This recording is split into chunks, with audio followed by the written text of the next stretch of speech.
Et salut à tous, c'est Géraud et bienvenue dans cette petite vidéo blabla où on va un peu parler de trucs Terraria, où je vais vous présenter un concept qu'on a eu en live il y a longtemps maintenant, quelques plusieurs mois, qui était le concept d'un nouveau PNJ. Peut-être que ce concept a déjà été pensé par le passé par d'autres personnes, mais je vais vous le représenter ici et de manière plus propre et illustrée. Donc, ce nouveau PNJ auquel je pense, qui pourrait potentiellement être ajouté, qui sait, serait le collectionneur. En anglais, The Collector. Pour ce qui est de son sprite, je pensais vraiment le représenter de la manière d'un geek, un peu comme le geek est représenté dans les Simpsons. Donc un gars un peu bedonnant, avec un t-shirt simple, je pensais bleu mais pourquoi pas une autre couleur, une légère barbe noire, des lunettes, des cheveux et potentiellement une calvitie, bien que ça soit difficile à représenter en pixel art. Comment on obtiendrait ce PNJ ? De la même manière que l'on obtient la zoologiste en complétant un bestiaire avec un pourcentage, celui-ci aurait le même principe mais avec les items du jeu.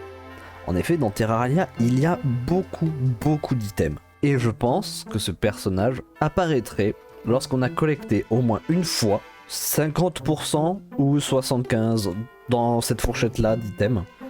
Après, il faudrait voir que ça soit équilibré, qu'on a récupéré un bon 50-75% d'items. Ce qui en ferait pour moi un PNJ qui s'obtient en hard mode, donc après le mur de chair. L'utilité de ce PNJ serait tout simplement de vendre des items. Ainsi, de manière aléatoire, il vendrait des items, comme un marchand tout à fait normal du jeu, mais à la différence que ces items, une fois achetés, disparaissent de son stock pour le moment, et pourront réapparaître plus tard.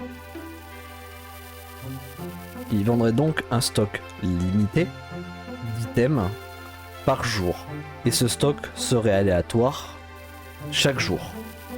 Ainsi, certains jours on pourrait obtenir des armes de fin de jeu, bien qu'il ait fallu qu'on les récupère au moins une fois, tout comme on peut tomber sur des simples loots de mobs dont on a déjà un millier. Une autre amélioration qui peut être ajoutée avec ce collectionneur plus tard dans le jeu, c'est que si on l'obtient avant un certain boss, comme le golem, il ne vend qu'une ligne d'item.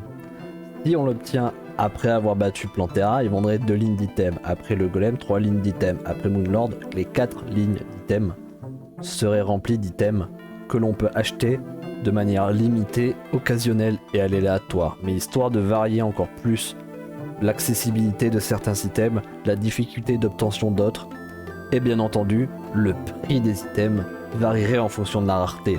Bien sûr, une gelée rose n'aura pas le même prix que le Nebula Arcanum qui nécessite d'être en hard mode, Moonlord, etc. à acheter. Donc voilà, c'est juste une simple idée d'un nouveau PNJ qui pourrait être ajouté.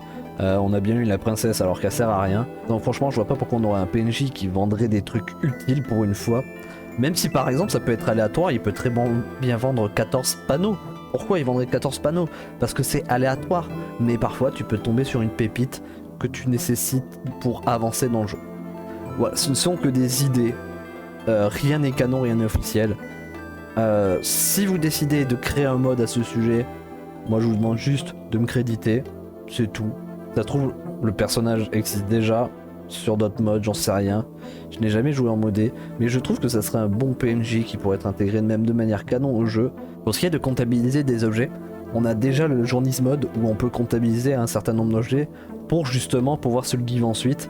Mais là ça serait pareil, mais faudrait juste l'acheter en fait. Donc voilà, sur ce, c'était une petite discussion. N'hésitez pas à me dire ce que vous en pensez. Peut-être que vous aurez des idées de comment améliorer le sujet dans les commentaires.